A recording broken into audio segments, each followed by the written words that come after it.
Hey everyone, welcome back. My name is Dr. Shayna Powell. I'm a naturopathic doctor in Montrose, Colorado. I own West Elks Wellness, and this week my special guest is Jacob Gray of Mountain Bird Chickens out of Paonia, and we're going to talk about how growing chickens and like creating a sustainable, chicken facility looks like and becoming certified, because anybody that's become certified in anything knows what a pain in the booty that can be. And if we have time, kind of in our musings, we would like to maybe chat a little bit about the Farm Bill and politics, unfortunately, are part of the conversation in any profession. Yeah. So, Jake, can you introduce yourself? Sure. Yeah. Jacob Gray. I moved to Western Colorado in 2012. Kind of left college prematurely. Was kind of unhappy with what was going on, and felt a calling to kind of work with the hands. So, in a roundabout way, found myself in Paonia, Colorado, just an hour, east of here. Worked on a small diversified farm. Small, it's all relative, right? But they had 120 acres, growing grains, greenhouses, and they were actually growing some chickens. So interned under them, started processing with them, found a little bit of a knack for it, bought a couple acres from them, and now actually lease 15 acres back from them. And we raise 5,000 to 6,000 birds a year. Wow, 5,000 to 6,000 chickens. How does that impact the land? We started the lease agreement. We're paying them a normal rent, and one of the biggest things that comes from raising chickens out on pasture, we're moving them daily, is they're laying down pounds of nitrogen, and so with us moving them daily, we're benefiting the soil. So we haven't done any soil testing, but the farmers, fourth generation farm, they've seen just visually, intuitively, they've seen what benefits it's caused.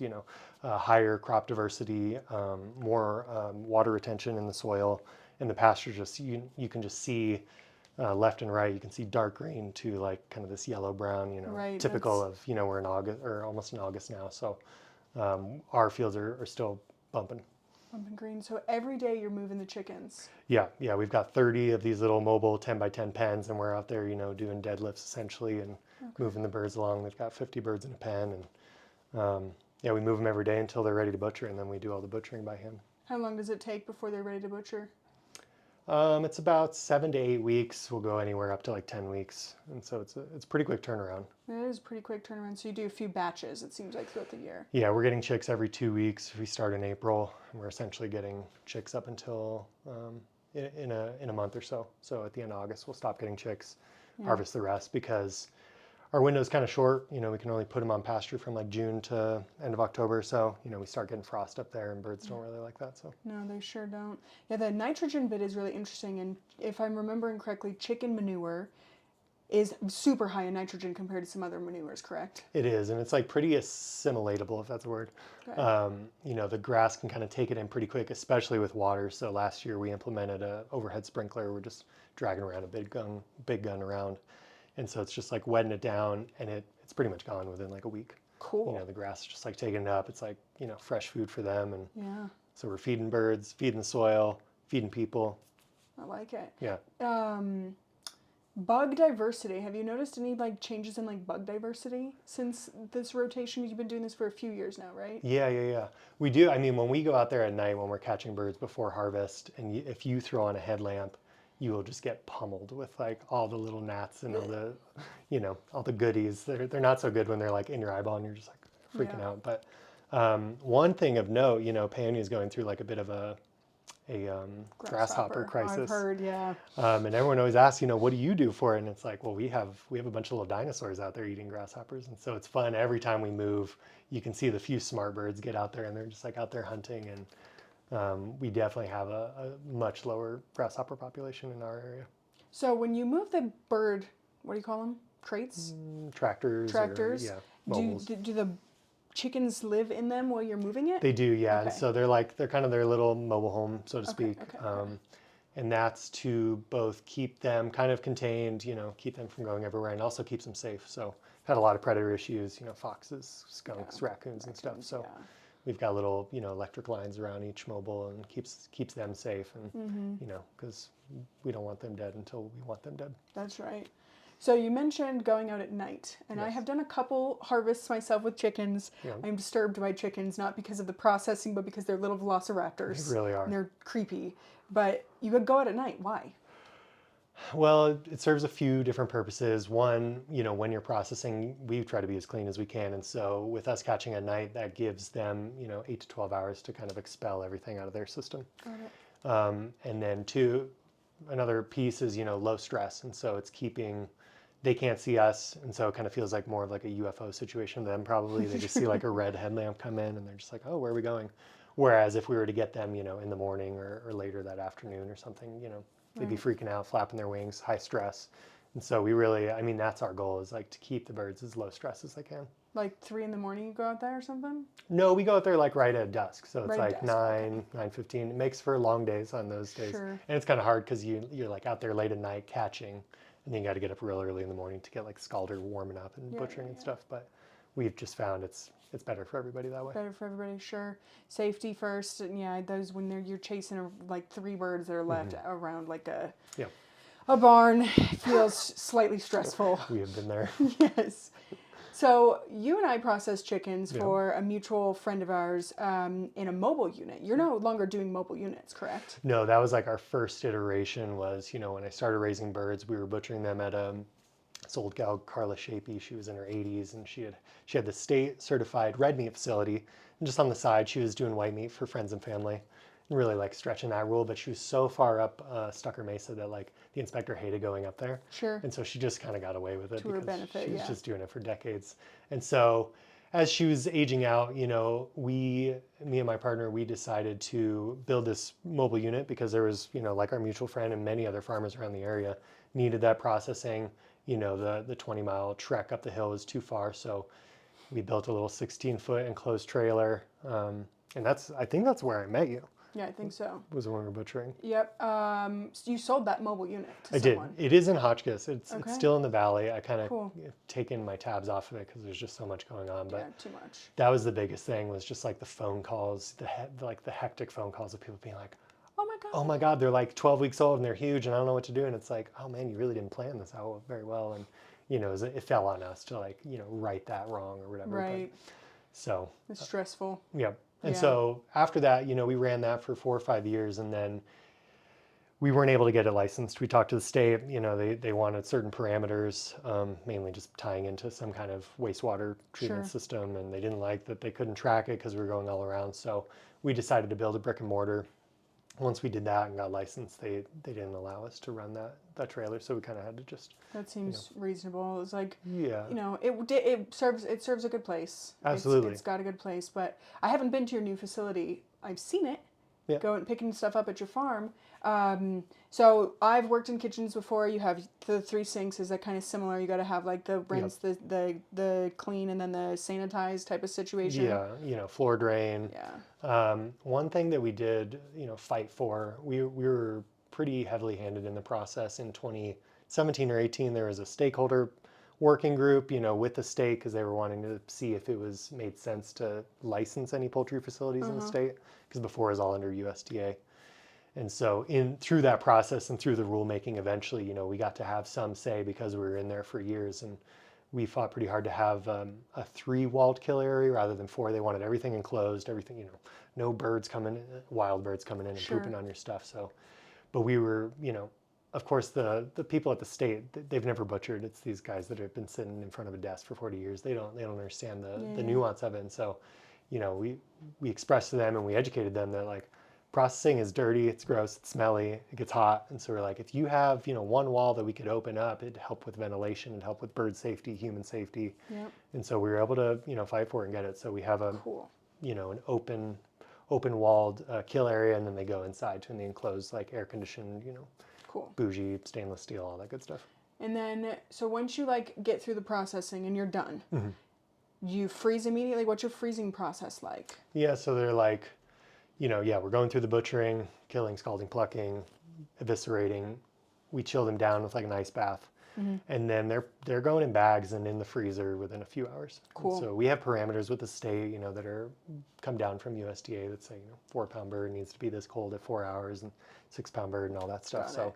we're taking temps, we're following all the rules, and it's Yeah, at first it was kind of frustrating because we were just in the trailer, like doing whatever we wanted to. But at the end of the day, some rules are good. For We sure. live in society, and Yeah. for food safety, getting that bird down to temp, with the concern for salmonella, which we don't really have any issue with because the birds are outside, they've got fresh air, they're not like pooping all over each other. But Yeah. I get it. Everyone's scared of chicken. They are scared of chicken. You're scared of chicken. I mean, I'm scared of them when they're alive. Yeah. I love them when they're in my mouth, though. They're great. Just not eggs. Okay, so let's talk a little bit about the certification process. Okay. You talked about, advocating to get ability to have an open wall so that proper ventilation, which is always so important. And like, yeah, some of these facilities can get really hot, I'd imagine.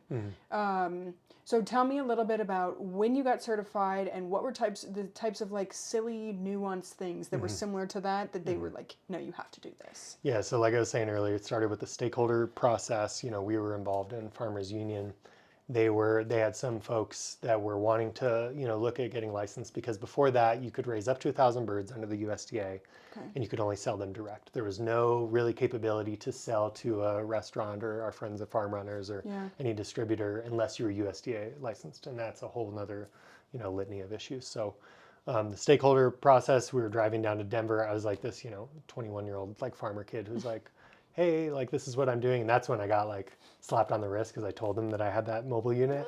And they were really just like, you got to stop what you're doing. And we came to an agreement. We essentially had a conversation of like, we're not going to drive over there to shut you down, but you should stop what you're doing. So Right. we kept doing it until, so we had the stakeholder process. There was a rulemaking process. In Colorado, there's, sunset reviews. And so every like 5-6 years, they sunset these rules so that you can kind of reapply them and add or take things away that aren't working. And so at the sunset review for the custom meat department, we added poultry. And so they added an up to 20,000 rule for white meat. Cool. And we were there for the rulemaking. That's where we got the 3-walled rules involved. And so that was 2019. We didn't start construction until like mid-19. Didn't finish construction until 2020. And it's just, and that was at the time when like building was very difficult too. So everything just kept getting delayed. And I think either 2020 or 2021 was the first year in operation. So we've had it for 3 or 4 years. This last winter, I kind of tore things out and redid some workflow stuff to just kind of make things a little more cleanly and work through it. So we've had 3 or 4 years where we're selling direct to consumer, but retailers, restaurants, distributors, and things like that. Yeah, that's great. And to be able to cut the chickens up from whole chickens into pieces, I feel like I remember Matt and Emma talking about how difficult that process was for you. Yeah, and it's still, to be frank, it's a bit of a gray area because I learned my lesson of, the whole, ask for permission, ask for forgiveness. Yeah, ask for forgiveness always. Exactly. And so, we've interpreted the rules, and I've spoken to some legislator, folks at the state that interpret the rule that we're allowed to do it. And so we've just been kind of operating on that. But it's keeping things at temperature, Right. Making sure things are frozen in an orderly fashion, and, sanitizing things, washing things. It's really no different than running a commercial kitchen. Yeah, that's what I'd imagine. So anybody that's worked in a kitchen knows, like, there's just certain rules you have to follow because you don't, God forbid, that you have some food poisoning outbreak, because then you have to recall a bunch of stuff. You have to call, you have to be shut down, you have to be, it's so much effort. Yeah. I have never experienced that in a kitchen I've worked in. I hope I never goodness. have to. Yeah. But and that's what a lot of this, that's what a lot of the rules are for, is the ability to recall. It happens all the time. You see it in the news, Tyson or Purdue, they've got to pull back hundreds of thousands of birds because there's an outbreak and they can't fully locate it. And they do so many birds in a day that they're just like, oh, we got to do everything. And so part of our, the rules we follow is both, in the facility, keeping it cleanly, but it's also record keeping. And then essentially just, we have dates on every single bird, every single box we sell. So if something were to happen, we can take a date and just, let everybody know, like, hey, let's pull that off the shelf. I'd imagine you haven't had any problems, no. Nor do I anticipate, but that doesn't mean we're, Right, I mean, you follow the rules and mark the dates. Yep. Totally, it makes sense. So I want to go back to this, like, the chickens are living in a more, kind of natural habitat, and that makes them less susceptible to things like salmonella, because everybody's like, oh, there's like a tiny little piece of poop on my egg. I'm really worried I'm going to get salmonella poisoning. I'm like, oh my God, okay. That was from your friend's chicken, like, coop. They've got like 8 chickens, like, probably not. Probably not. And like they're not just like tucked away in the dark, like they've seen sunshine, they've seen open air, right? And so like you know this, germs tend to disappear once they've had access to an aerobic process. So we think that's a big part of it is that they're in open air, they're in open cages, they're in open processing facility. It's getting all the good They're natural. eating bugs. They're not like in, okay, the whole free range thing like kills me. It's like Oh, free God, range, I know. but there's not even room for the chickens to flap their wings. No. And we live in an area, it's Foster Farms that Yeah. are around here, right? Yeah. They're like super enclosed facilities. They're huge. Yeah. Smells kind of questionable. I was going to a gym in Delta that was near one, and it smells terrible when they turn the fans on. Oh, God. I wouldn't want to be in there. I'd much rather be a chicken under a little like No. little cage thing that's like cruising along and like, oh, there's some grasshoppers. Totally. Yeah, I've toured those facilities and like you have to wear a mask. 100%. Like you gotta Oh, wear your God. PPE and like we're not donning on PPE. Like we can wear chacos out in the field if we want to.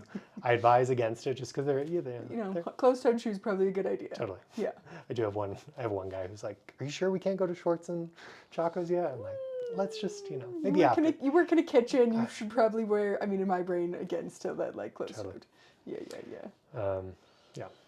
Okay, so more natural, less likely to have, but there are places. Let's see, safety nets in place. So if there were to be a problem, and again, you're not processing, God only knows how many like Tyson birds, Hundreds of thousands a day that they process. Yeah, all mechanized, and that's the thing too. Is like we have eyes, we have hands on Right. every single bird, and so if anything's a little iffy, we have like a pretty hard like culling program. Yeah. You've got a few different ways to like, oh, if this one smells weird, it goes here. Like none of this is getting Interesting. sold. I hadn't even imagined like it's a machine that's doing it. I guess that makes All of it. sense. All of to it be able from to like process. from the initial cut on the neck down to like the evisceration. The only time is maybe when it gets put in a bag, but even then, Yeah. there's machines for everything.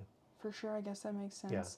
Yeah. Okay, so okay, the gross part, like okay, eviscerating, like what do you do with the guts? We're composting most of it. Luckily, the county we're in is like a pretty ag-friendly county. I know that's probably a prohibitor from some people in the state. Like I've had farmers in Pitkin, which is like where Aspen is. They're like, how do we get one of these set up? And I'm like, there's no way Pitkin Health Department's going to let you compost your guts. They're going to make you like throw it away. It's just another expense if you had to do it. But luckily, we get to turn that into compost and throw it into other bad parts of the field. Sure. I just can't sell it, but like I use it on my garden. My garden's popping. Yeah. Yeah. That's great. It's got a lot of like bones and feathers in it. It's like it looks kind of weird, but Feathers, nitrogen, right? And bones, calcium. right. Yeah, that's great. Right. And a little blood, a little extra nitrogen. A little blood. Yeah, for that's sure. great. Okay, all right. A lot of blood. So nothing is like totally wasted, is what No. it sounds like. And we're saving a lot of, we're saving organs and Yeah. feet and all the things. It's mostly like heads, some of the entrails. Although like my wife's family's from the Philippines, and when they see like all the things we're throwing away, they're just like, how are you doing that? Why are you doing that? Like Right. we eat everything. Yeah. And so it is a testament to like, what we think as food waste in America. Although I've heard, I actually met a guy who was growing for Purdue recently, and he said everything would be used, which is kind of cool, but it was going into like sausage. So like they were using like poopy filled intestines and just like grinding that up. And maybe some of it is going to dog food, but like good chance was. Oh yeah, I'm good on that, yeah. Yeah. I haven't bought chicken from the grocery store in quite a while since my time living up in Redlands at that chicken processing place, and I can't bring myself to do it. Yeah, once you do it, it's hard to go back. I mean, even when we go to like Phoenix to visit family and stuff, I will order chicken if I need to, but Yeah, in a restaurant I will. I just can't bring myself to buy it from a grocery store and cook it. no. But the texture, okay, this was the thing that like got Yeah. me into like eating, more like pasture raised meats. Was the texture of the meat. Like your chicken, Paul's chicken, like actually has texture to it instead of Right. this weird like chunk. Like mush. It's like weird. It has no muscle fiber. Right. Well, and that's the thing is we're like, even if they're not moving a whole lot, they are pretty lazy birds. Like they're just eating out there and drinking, and we're giving them a great life. But like, at least we're forcing them to move 10 feet a day. Right. And that's more than, in some of those facilities, they just park themselves right there at the water and food and just like do this like little trifecta of like poop, eat, drink, and then do that for 8 weeks. Right. So ours are, they're chasing around. It's so fun because like those smarter birds that I was saying, those early birds that are getting the bugs, like they'll grab one and then homeboy over here will be like, wait, what do you got? And then it's like a fun little like game of tag. Monkey see, monkey do. Yeah. Totally.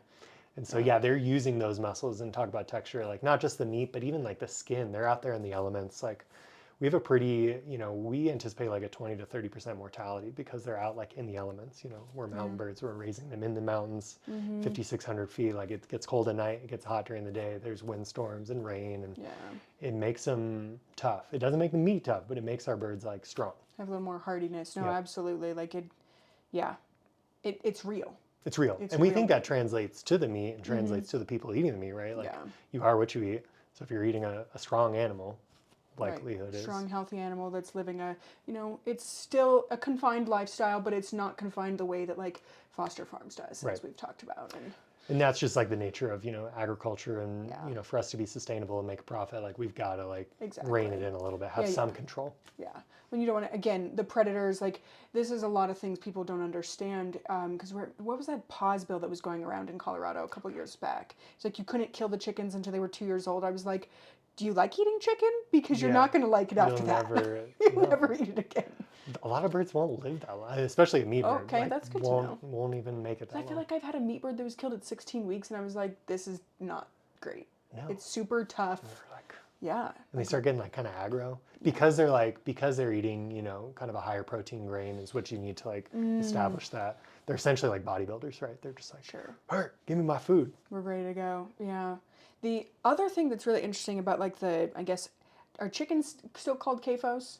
Confined animal feedlots, or is this like specifically towards like cattle and stuff? It's wishy-washy. There are definitely there are CAFOs of confined animal feeding operations. So whether that's cattle or chickens. Yeah.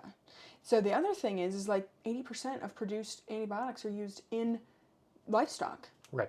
How frequently are you guys having to use antibiotics in your flock? We don't. Right. Yeah. Because you guys are not. See, this is like what I want people to understand is like when we are supporting people that are doing the things that are taking good care of the animal's health, the animal's health is going to be there. You don't have to do that. Not that like if you didn't have to do, or if you didn't need to do that, you wouldn't, but you try not to, right? Right. Right. Honestly, I don't think we would. Okay. Like, because we expect that mortality and like, it Let's is what it is. herd. I'd rather thin the herd than like thin the product. The good stuff in meat. I get it. I'm right there with you. Yeah. So there are, when we order from the hatchery, the only thing we don't have control over is, getting the chicks, and they're coming from Iowa, I think. And they have this whole litany of things we could add on, and every single shot is like 20, 30 cents or something. And we just like, don't check any of the boxes, Marek's disease or his pulmonary disease and all this stuff. And it's just like, I don't think we'll have those issues. And if we do, great. Get them out of here. Like I don't want them to have strong, that. hardy birds. No, totally.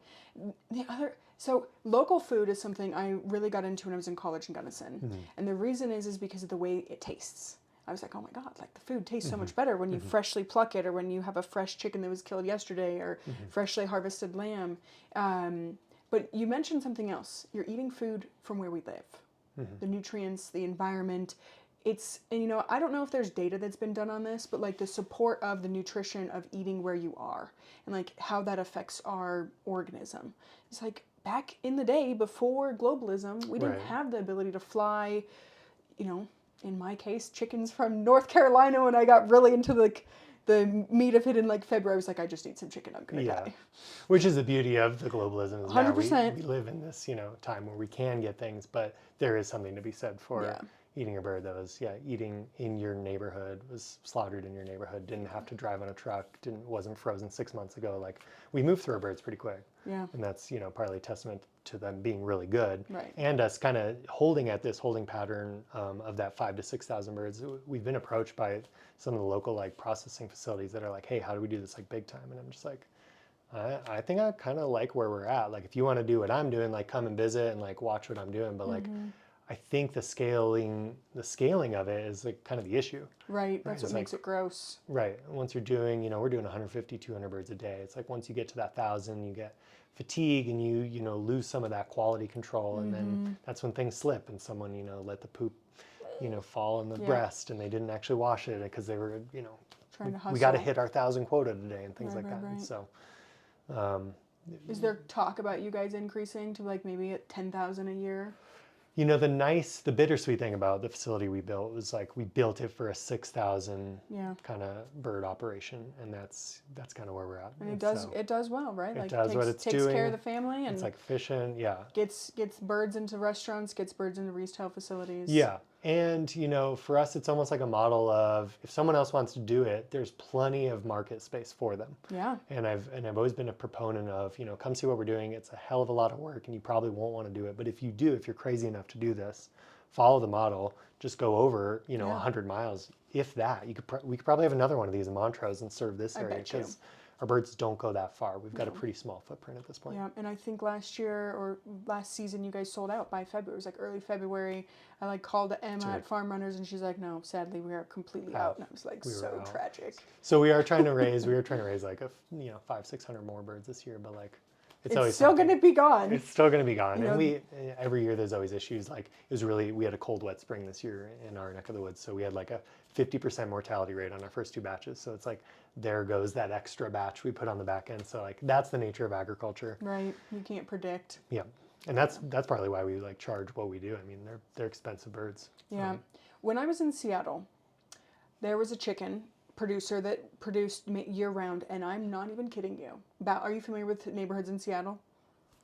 I've been there. Ballard. It's like one of the more like fancy places in Seattle. Okay. They have a year-round farmers market, and I'm not even kidding you. A 4-pound bird, $120. No way. Yes. And people bought it. People bought it, and I went to go like get one, and I was like thinking, maybe like 40-ish bucks. Like they I can't remember what breed it was, but it was like some fancy chicken breed, and they were like just going on and on about this. From and I was France like, or something. I was like, I'm not sorry, I can't bring myself to pay $120 for a single chicken. Yeah.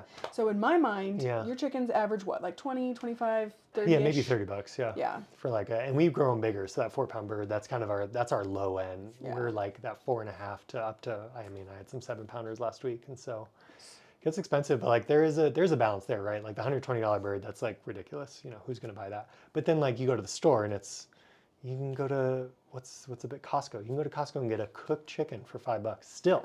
Yeah. And I understand like it's a loss leader, and for them it's not a big deal, and like. It's propped up by subsidies and all that stuff, but it's like there is a middle ground, and Right. I don't know if we've necessarily found that. I think we are probably in the higher end because we take so much time and we clean everything and we if we've got a little like funky wing, like it's not going out to market. It's like we've got a pretty high standard, but there's a middle ground there, right? Yeah. Like we do need to pay for the food Yeah. because it costs, Food costs, your time costs, Yep. like the building the facility, like, Yep. okay, you had 50% instead of 20% mortality. Like, Right. like farmers are often underpaid. Like, again, this is another thing that people don't really understand. They're willing to pay $6 for their cup of coffee, but they're not willing to pay $6 a pound for their tomatoes. Well, then grow your own fucking tomatoes. Yeah. Like, you let me know how easy it is and how good they taste when you grow them, and not let the good farmers that know what's up do it. And don't get so mad at them. Like we're selling you're at the right. we're selling at the Crested Butte Farmers Market, and there's a few people they were like, "There's no tomatoes here," and it's like, dude, it's mid-July. Like we're in Colorado, elevation. 2 more weeks. But it's like some dude from Texas like visiting Crested Butte, and he's just like, "No tomatoes," and I was like, "Why are you yelling at me?" People think tomatoes are year-round crop, though. Absolutely. But tomatoes in December in Colorado are not the same as tomatoes in August in Colorado. Oh, because it's the way things are supposed to be. That's why we only raise birds from, Right. we get them in April and we're done in October, because trying to like fight nature, it just doesn't work. It doesn't work. Process, like buy a big bag, buy some chickens, or buy a big box of, what do they call them, a case, big box of tomatoes, chop them up, freeze them. You can can them. There's so many ways to like preserve. Right. And yeah, and you're right. Don't get mad at them. They don't understand. And maybe one day they will. But that's part of my hope with some of these like more ag-focused podcast episodes. So people understand like there's painstaking detail that goes into every single step of your process. And you do it by hand. Yeah. You don't do it by machine. If you want your machine chicken that's pumped full of antibiotics that doesn't actually get any place to move, There's plenty of them there's out there. plenty. And there's more than enough.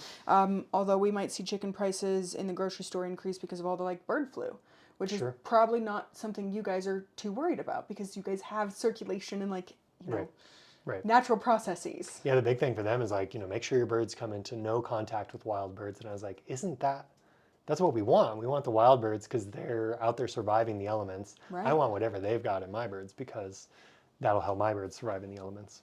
Interesting. And it's like, that seems kind of... Like I knew poultry farmers that were like netting their whole operations to keep like geese and like wild birds out of, because they can survive it and they pass it on to, that's the problem with agriculture, right? Is like they are going to be a little bit weaker. They are not in the wild. Right. But I do think if you can build your model that you can absorb some of those losses it's a much better, like healthier way to do it. Part of the business. It's Yep. just part of doing business. Just build it up. Yeah. Yeah. So, any other thoughts on that? Like, someone wants to get started, where would you have them kind of like direct? Boy, it's so hard because it feels like so long ago. Like, you know, it was only 10 years ago, but it's been a long 10 years. But I started with 100 birds. It was like there was a guy that was selling a chicken mobile. Even if he wasn't selling one, you build a mobile for like $100 or whatever. You buy some chicks, and you learn. You lose a lot. You don't sell those. You just, you know, those are your birds. It's quality control. It's you know, it's field testing, and then go from there. And we essentially doubled every year for the following like 4 or 5 years until we kind of found, you know, we were developing markets as we went along. Obviously, we got laws passed, and those things helped. But I would say don't quit your day job when you're trying it. Right, You know, if you side wanna gig. get- Have it be your hustle Totally. until it can be. Yeah, because I was like interning. I was working at 2 other farms for like cash, and then I was like, you know, floating the loss of the chicken operation for the next few years, and helped the chairman, was a teacher at the time, so we could like pay the mortgage there. And we didn't turn a profit for like 10 years. Yeah. I mean, we're finally like paying bills now, but God, it's been a long time. Right, it takes. So I'm hearing persistence. Is if this is Absolutely. something a Gotta be person is stubborn. interested in, exactly. And if it sounds sort of like growing plants. Totally. People are like, "Oh, you have such a green thumb." I was like, "Do you know how many plants I've killed Absolutely. in the time I've been gardening? Yeah, Probably no, hundreds of thousands." Yeah, totally. And it's not just stubborn. It's like you also have to like pay attention. You have to listen. And so Right. like you have to be out there, like whether it's plants or animals, you have to be out there like watching what's going on, what's going wrong, and how do we shift. The nice thing about poultry is that you can get pretty quick turnaround. So if we have an issue come up, you know, we actually this year, in addition to the cold, wet spring, we had to switch feed producers because our other one, you know, sold the business. Yeah. And so they gave us a ration that was like birds weren't feathering out, so they were too cold and they weren't getting enough calcium. So like that contributed to the loss. And so we had to like shift. But luckily with poultry, we could shift in a batch. And so, Right. you know, we just had to wait 4 weeks and then shift things. And now we're on the straight and narrow. But it's a little bit harder when you're talking like cattle, or you plant a whole row of tomatoes and they get like some weird kind of blight. And Right, exactly. A little that's more that's why I've longevity. always been a proponent of like starting small. Like start small so you can be nimble and agile and like make tweaks until you find the production model that works and then scale it. Yeah, I mean that seems reasonable with any like endeavor where you're producing something. Yeah. Okay, that seems reasonable. So it sounds like you don't mind people kind of coming and like touring your facility if they're crazy enough to like Yeah. come have a day. Yeah. Come see how this goes. Totally. Yeah. And we have like, you know, if it's at the right time, we've had people roll through where it's like, all right, throw on an apron, throw on some gloves, and like we'll run you through the ringer. You can do every single job in like an hour. Yeah. And we can just, you know, we can keep on with our day. You can feel fulfilled that you like are closer to the chicken operation and maybe get inspired that you want to do it. I mean, it's not for everyone. We have a hard time keeping help because it's like, as you know, not a pretty job. No, it's not. It smells, you're on your feet. Yeah. But there's worse jobs, a lot worse jobs. I mean, my worst job was McDonald's, and I think I'd rather slaughter chickens all day than do that again. Absolutely. Smelling like that fry oil. Ooh. Okay, cool. So that's great. And chickens. Let's talk about the farm bill. Okay. This is something that like always sounds like such a good idea. So like the farm bill, in my understanding, does a couple of things. It creates safety nets for farmers, especially like, oh, a drought, oh, hail. Then you kind of like support the farmers so they're floated through the year. Safety nets for human resources, like, okay, food stamps, senior benefits, those types of things, making sure farmers can get their food to elderly, and, you know, SNAP gets benefits through, like, I know like farmers markets do like $20. They match up to $20 of food stamps, and so you get basically $20 of, you know, grant funded money type of a thing. And then conservation is the other piece, and this is like the piece that got me really excited this year about the farm bill. Right. Because more money is being granted towards regenerative agriculture, which our area, we're really fortunate. The Banana Belt of Colorado, highest concentration of organic and biodynamic farmers in the nation, which is really neat. Yep. And young farmers too, which is also critical. Yep. What's kind of your take? Like, what, you know, because you've been involved a little bit more with politics a little longer than I have. It's only been the last couple of years I've been involved with politics, and not for farm politics. Sure.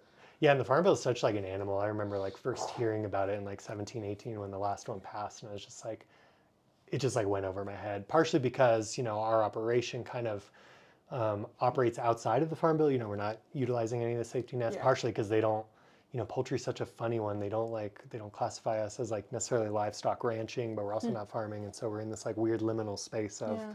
we are regenerative. It's cool to hear that they're gonna throw some money towards that. We're already there, but so with that, but we're in an agricultural community, so I know all my neighbors are utilizing these programs, right? Yeah. They're using, and Colorado isn't using like a lot of the conservation stuff, but there's a lot of like CSP in the Midwest and like Montana and stuff where they're like straight up paying farmers to not farm areas so they can just like keep them fallow and Yeah. and not have to go, saving water, saving land, all those things, keeping migratory birds around. I think the only other bucket that we didn't talk about was commodities. And that's usually a big part of it. I know in 18, the breakdown's like 75% is like Yeah. SNAP benefits. So like, most of it's actually like the food and farm bill. It's really marketed as a farm bill, but it's really, most of it's for the folks buying the food, which you wouldn't farm without Right. people buying it. Right. And then it was like 10% for like conservation, 10% for crop insurance, and 10% for commodities. I don't know what the breakdown is this year, but it sounds like SNAP's maybe taking a hit a little bit, Yeah. and maybe we're trying to leg up the farmers a little bit because we're losing farmers every day. I think it was 2 million back then. I don't know what it is now, but it's less than 1% of the population in America. Yeah. And it makes sense. I mean, farms are bigger operations. You're using machinery to be efficient, and now there's like robots and stuff like that. But it would be hard to grow crops that aren't as specialty and niche as ours, where we can, be that nimble, and we've created our own markets, and we can, take a hit. You need some kind of leg up. You need you need the government to step in. If for some reason someone loads off millions of tons of whatever you're growing, you need them to like guarantee you a price so you don't Right. have to mortgage the house and end up homeless. Right. But it's a monster. So these macroeconomics, I think this new one's going to be over $1 trillion in spending over the next 5 years. It's like $1.5 trillion. My brain can't even conceptualize trillions. And no, 942 pages, I think. That's a lot. it's a lot of pages. It's a lot of pages, and like to spend the amount of time. So my little bit of background is like trying to pass a naturopathic medical bill last year to get us prescription rights, and seeing that process was very eye-opening. The 3 steps through the House, 3 steps through the Senate. Dude, It is. I would not want that job. No, thank you. And it takes a special person. Like, I respect politicians a little bit more than I did before seeing that process. Yeah. Well, that's the thing we're talking about that with farming too. Like, as soon as you see it tangibly, what someone's doing, you do respect it a little bit more. Yeah. Because we have a tendency to be like, oh, politicians, government, they're all corrupt. They don't care about us. They're not doing anything. They're just like eating steak. Right, smoking cigars, right, I totally. But they're on the ground, they're reading these 942-page documents, and they're just like, that are written in like legal language, so you're like, what is this saying? Why are they using these words? This word is dumb. Why is this dumb? This is so. It's hard. I mean, I still am on our like local planning commission, and like we have a 200 to 300 page document, and it's like, it's a lot of that poring over stuff, but it's like, if you don't have the real people on the ground that are looking at those things, you do have the politicians who are maybe a little out of touch, because all they are is in their big dome, and they're just like talking to each other, kind of siloed conversations. That's why you do need to reach out to your congressional people and your senators and tell them, and that's probably the best part of their day, is hearing from their constituents. It's amazing how responsive they have been, honestly. Yeah. I used to think they were like so much higher than me, and it's like, no, like they literally will email, or like, here's my number, give me a text, let's go meet up and let's chat. Tell me what you're kind of looking for in a House representative, and so let's talk a little bit about like the special houses, the House committees and the Senate committees, because this is where like those people that are being politicians there are more specialized in ag, for example, right? They have a better understanding typically. Yeah. Like mine was the health committee, and so they were talking about, there was like an EMT, a couple docs, insurance guy, like, they have some idea from some facet related to health. Yeah. Can they still be easily swayed by shenanigans and misinformation? Absolutely. Yeah, like we all can. Right, exactly, because they're humans. Right. And maybe they have a backstory of like something personal, and so again, thinking about them as a human, not just some talking head politician that the media makes them out to be. So you said usually they have experience in ag.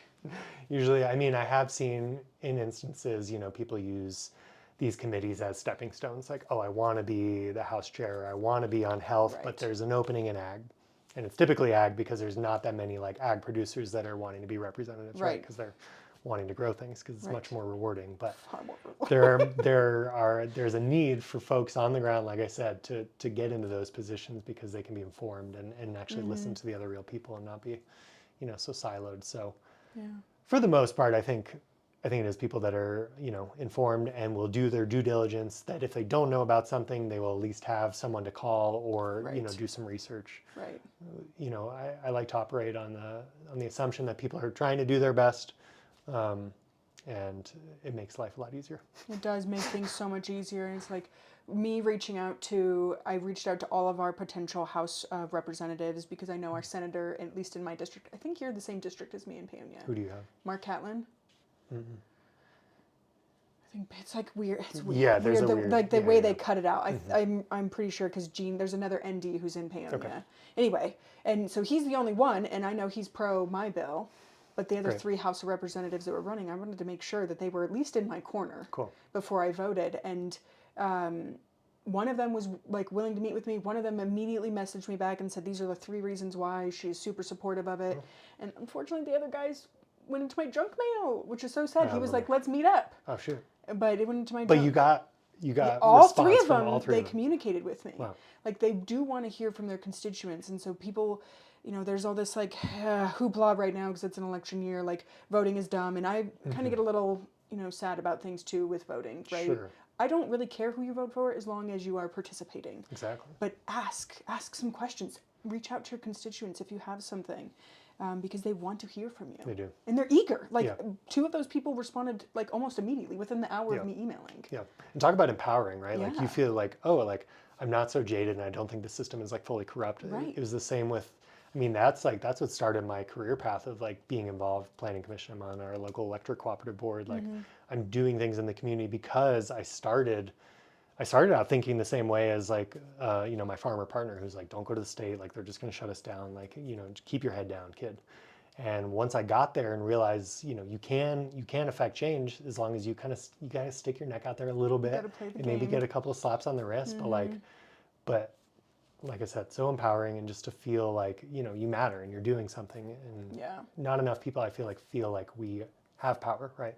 We all feel so powerless. How many people though are reaching out and even sending a simple email though? Like I didn't think I could, and it wasn't wasn't until I was on my legislative board with my naturopathic organization that I was like, okay, well, I guess I'm just gonna reach out. And they're like, here's my phone number. I'm like, okay, great. A true testament to those organizations, because they've been doing it, and they're there to empower individuals to say, hey, we know how to do it. There's a whole process. There's essentially a template for how to get things at least considered, right? Right. And so what happened with that bill? Did it?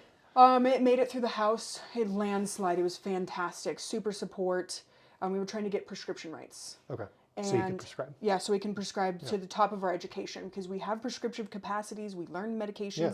I see patients every day that are on sometimes 10 medications. I need to know everything that's going on with that. Sure. We made it to the Senate Health Committee. Crushed. 8-1. Senator Perry Well, who's our senator right now, was the only one that maintained. Colorado Medical Society really, they hate us so much. Yeah, I get it. The market's only so big, I guess, but like that's the There's 160 of us. It's like, Dude. come on. There's only so many people that want to see an ND, and it's like a really specific niche population of people.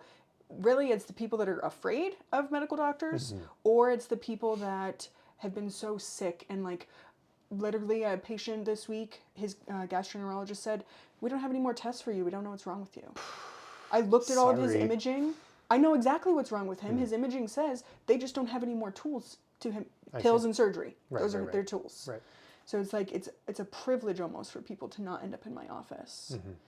It's a privilege for me to be able to have a conversation then with a patient that's like flips the switch. And I had a patient like that a couple weeks ago, and she came in between our first visit and our follow-up, and she was like night and day different.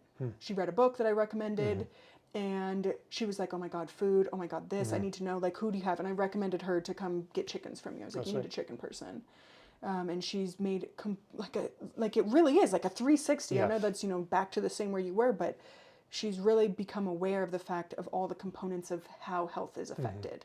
It's not just taking pills at the bottom of those little orange bottles. Right. There's a place, there's no shame in it, but I love when I get to have those conversations of connecting people with other community members to help them help. Everybody's then helped.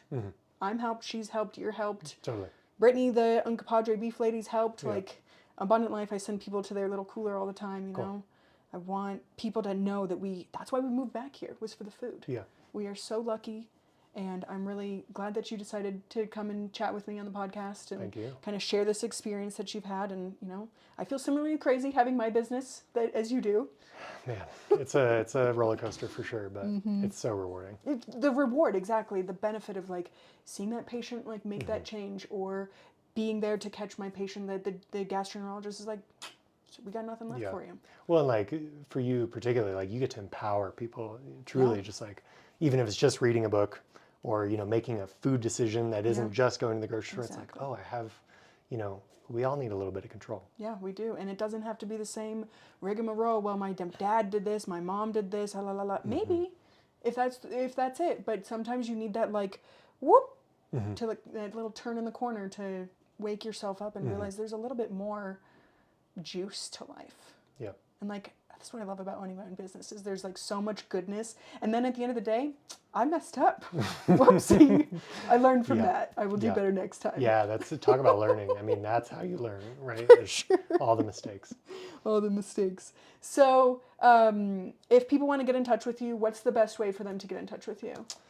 So we do have a couple of websites, mountainbird.co. And Mountain Bird is that's our chicken subsidiary. GrayAcresFarm.com is like our parent company. So we started Gray Acres in 2014, had a couple iterations of the chicken thing, and we've landed on Mountain Bird. Cool. Come out to our place in Crawford. We could link the address or link phone number. Honestly, reach out. Small community. If you happen to be in Paonia, Colorado, hit me up. Come check it out. We have a self-serve store that people can just come in, you know, honor system, drop some cash, drop a check, and just come out and get yourself some good, healthy chicken. Yeah, I love that. And Farm Runners also, if you don't feel like driving all the way out to Paonia, Farm Runners carries your guys' birds too. Totally, and we're in various little stores here and there, but they fluctuate. Yeah. But, if you get your hands on one, you know, it's a treat because it's gonna be good. They're gonna sell out. You're never gonna. You met one of my friends who's a colleague of mine in Boulder, Jane. I don't know if you remember her. Yes. She is like. I told her I hadn't bought chicken from the grocery store in, years. And she was like, huh? And I was like, okay, well, your friend, she's like, oh, your friend is here. Like, I bought a bunch of chickens from him. And I was like, oh, cool. And she's like, you're right. You can't buy chickens. Yeah, it's so hard to go back. Once you do it, a few times more than once, and it's not just a thing. It's just, this is normal. This is just how it has to be. And if you put value, if you understand the value of it, you'll just keep doing it. It is. And again, I talk about Maslow's hierarchy. If a person is just barely getting by, their mom with 4 kids, and they're working 3 jobs, that's we're talking about people that have a little bit more wherewithal, more. I don't mean to say it that way. My mom was a single parent.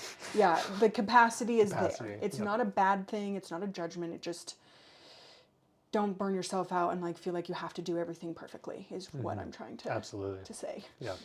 Take your circumstances into consideration and if you only get to have a good chicken once a year, fuck yeah. Yeah. Love it. Yeah. So if you guys enjoyed this episode, the best way you can support me is by and subscribing. And then if you know someone that's interested in learning a little bit more about poultry agriculture, send them this video. If they have questions that, wanting to get in touch with their legislators, talk to me. I'd be happy to help you get yourself oriented. It's super easy, at least in Colorado, our website's super easy. My next guest is going to be another colleague of mine who's out of Fort Collins, and we are going to talk about, I'm not sure what we've decided on yet, actually, so stay tuned.